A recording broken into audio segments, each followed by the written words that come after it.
Welcome to Penrose Learning, where we make understanding easy. In this video, I will show how to make hard candy with Kool-Aid. First, gather your ingredients: 2 cups of sugar, 2/3 cup of light corn syrup, and 1 cup of water. You'll also need 1 packet of your favorite Kool-Aid flavor.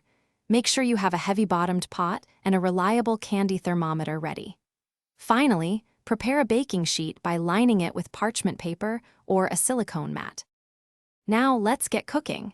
In your heavy-bottomed pot, combine the 2 cups of sugar, 2/3 cup of corn syrup, and 1 cup of water. Stir this mixture over medium-high heat until all the sugar has completely dissolved.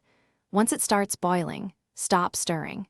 Insert your candy thermometer and continue to cook the syrup until it reaches exactly 300 degrees Fahrenheit. This precise temperature is crucial for hard candy.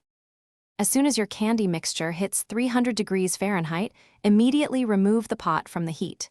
This is where the magic happens. Quickly and carefully stir in your 1 packet of Kool-Aid powder. Be mindful of the steam.